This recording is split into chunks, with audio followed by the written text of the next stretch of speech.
जय हिंद। टेंस में हमने आपको इंडेफिनिट टेंस के बारे में पूरे अच्छे तरह से समझा दिया था। पार्ट 1, पार्ट 2 और पार्ट 3, ये 3 पार्ट में हमने आपको इंडेफिनिट के बारे में समझा दिया था। लेकिन अब हम बात करेंगे टेंस में कॉन्टिन्यूस टेंस के बारे में। कॉन्टिन्यूस टेंस भी हम आपको 3 पार्ट में बताएंगे, पार्ट 1, पार्ट 2 और पार्ट 3, जो कि प्रेजेंट, पास्ट और फ्यूचर कॉन्टिन्यूस टेंस में हम आपको बताएंगे। चलिए, समय को ना बर्बाद कर कर अब हम सीधे प्रेजेंट कॉन्टिन्यूस टेंस के बारे में बात करते हैं। प्रेजेंट कॉन्टिन्यूस टेंस को सबसे पहले हमें इसकी पहचानना होगा कि ये टेंस की पहचान क्या है। कैसे हम, अगर हमारे पास प्रेजेंट कॉन्टिन्यूस टेंस का कोई भी सेंटेंस आ जाता है तो हम उसे किस तरह से पहचानेंगे, इसलिए हम इसके सबसे पहले पहचान के बारे में बात करने वाले हैं। तो यहाँ पर कहा रहा है कि जिस वाक्य के अंत में रहा है, रही है, रहे हैं, अगर ये सब शब्द आ रहे हैं, रहा, रही, रहे और हैं आ रहे हैं, तो ऐसे शब्द वाले वाक्य को ही हम क्या कहेंगे, प्रेजेंट कॉन्टिन्यूअस टेंस। ठीक है, रहा, रही, रहे, अगर ऐसे शब्द अंत में आ रहे हैं तो ऐसे वाक्यों को ही हम प्रेजेंट कॉन्टिन्यूअस टेंस कहेंगे। चलिए समझते हैं कैसे। यहाँ पे आप लोग देख रहे हैं कि इस सेंटेंस में वह स्कूल जा रहा है में अंत में क्या आया, रहा है। मैं जौनपुर जा रहा हूँ, यहाँ पे भी क्या आया, रहा हूँ। यहाँ पे भी क्या आया, रहा है। तो ऐसे सेंटेंस में जब अंत में रहा शब्द दिख जाए, समझ जाइएगा कॉन्टिन्यूअस का है, और अगर है दिखता है तो समझ जाइएगा प्रेजेंट का है। जबकि अगर यहाँ पे था होता, अगर यहाँ पर था होता तो वो पास्ट कॉन्टिन्यूअस हो जाता, अगर गा होता तो फ्यूचर कॉन्टिन्यूअस टेंस हो जाता। तो इस तरह से हम सेंटेंसों को पहचानते हैं कि कौन से सेंटेंस कैसे हैं। चलिए, इसकी पहचान के बारे में तो अब पूरी तरह से बात हो चुकी है। अब हम इसके रूल को समझते हैं, क्योंकि बिना रूल के अगर हम इसको पहचान भी जाते हैं तो बिना रूल के हम ट्रांसलेशन को हल नहीं कर सकेंगे। इसलिए हम इसके रूल को देखते हैं। यहाँ पे कर रहा है ही, सी, इट और सिंगुलर नाउन सब्जेक्ट के साथ इज तथा वर्ब का आईएनजी फॉर्म लगाते हैं। अब यहाँ पे आप लोग ये ध्यान दे रहे होंगे कि ये सिंगुलर नाउन सब्जेक्ट क्या होता है। तो मैं आपको बताता हूँ कि सिंगुलर नाउन सब्जेक्ट क्या होता है। बहुत इजी तरीके से आप लोग बस वीडियो को एकदम ध्यानपूर्वक देखिएगा, आपको सब समझ में आ जाएगा।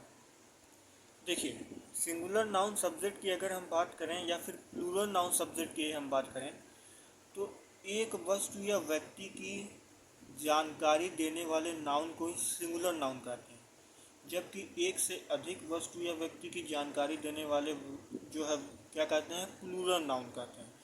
तो आप बस इतना समझिए कि अगर आप एक पेन के बारे में बता रहे हैं, किसी को अगर आप एक पेन के बारे में बता रहे हैं तो ऐसे में आप सिर्फ सिंगल पेन के बारे में बता रहे हैं ना, तो सिंगल मतलब सिंगुलर नाउन।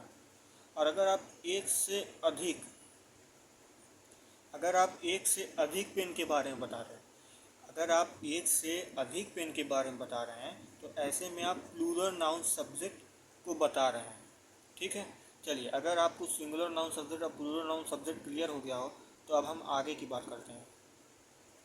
तो ऐसे में रूल नंबर 1 हमारा पूरी तरह से कंप्लीट हो गया।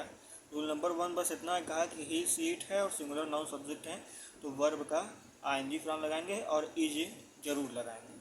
जबकि रूल नंबर 2 क्या कर रहा है उसकी ओर देखिए, वी, यू, दे और प्लूरल नाउन सब्जेक्ट है तो ऐसे में हम आर लगाएंगे और वर्ब का आईएनजी फॉर्म उसी तरह से लगेगा।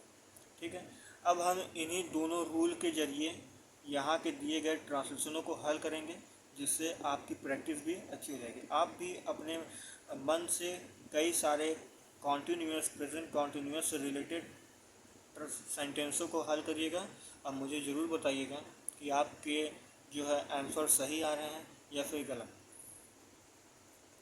चलिए, समय की बर्बादी ना कर हम सीधे टॉपिक पर आते हैं।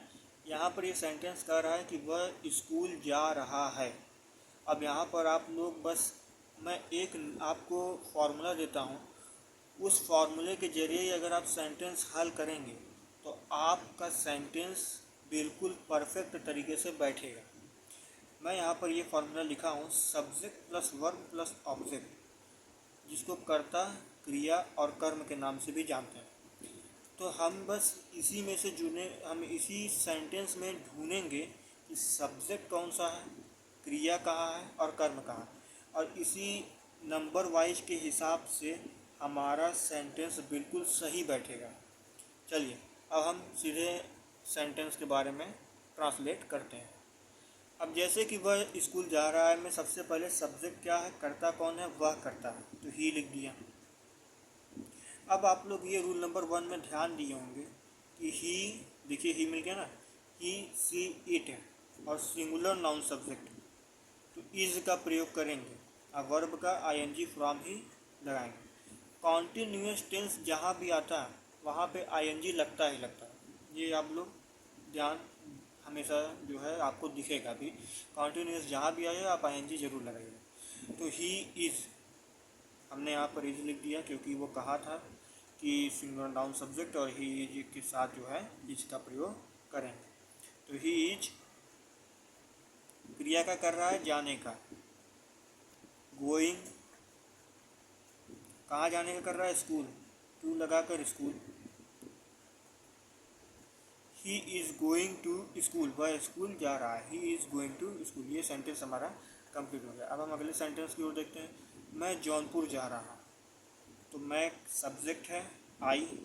अब यहाँ पे आप लोग ध्यान दीजिए कि वी यू दे और प्लूरल नाउन सब्जेक्ट की बात कर रहा है। प्लूरल का मतलब क्या हुआ, एक से अधिक अगर कोई व्यक्ति या वस्तु के बारे में चर्चा करे तो प्लूरल नाउन सब्जेक्ट होता है।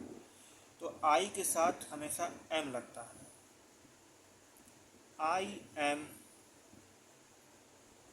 अब देखिए आई एम हमने लिख दिया। अब ये हमारा सब्जेक्ट पूरी तरह से कंप्लीट हो गया। अब हम वर्ब की बात करते हैं। वर्ब क्या कर रहा है, जाने का कर रहा है, तो आई एम गो, आईएनजी लगेगा, लगा दिया, गोइंग हो गया, क्योंकि कॉन्टिन्यूस में आईएनजी लगेगा ही। ठीक है, कहाँ जा रहा है, Jaunpur, to Jaunpur, I am going to Jaunpur, मैं जौनपुर जा रहा हूँ। ये सेंटेंस हमारा कंप्लीट हो गया। अगले की ओर देखिए, क्या मैं स्कूल जा रहा हूँ। अब ये सेंटेंस की ओर देखिएगा, ये इंट्रोगेटिव सेंटेंस है, ये क्वेश्चन वाला सेंटेंस है जिसमें क्वेश्चन पूछ जाता है। ये क्वेश्चन ही पूछ रहा है कि क्या मैं स्कूल जा रहा हूँ। तो ऐसे में आई की जो भी सब्जेक्ट के साथ जो भी चीज़ लगता है, जैसे आई के साथ एम लगता है, ई के साथ इज लगता है, तो इस चीज़ को पहले ला दिया जाता है। तो ऐसे यहाँ पर आई के साथ एम हो जाएगा, am I, am I going to school. इसी तरह से हमारा ये वाला सेंटेंस भी पूरा हो गया। ऐसे आप भी अपने जो है घर में ज़रूर प्रैक्टिस करिएगा। प्रेजेंट कॉन्टिन्यूस टेंस से रिलेटेड ज़रूर जो है प्रैक्टिस करिएगा, आपको ज़रूर समझ आएगा। और इसे शेयर ज़रूर कर दीजिएगा, क्योंकि ज्ञान बांटने से ज्ञान बढ़ता है। धन्यवाद आप सभी।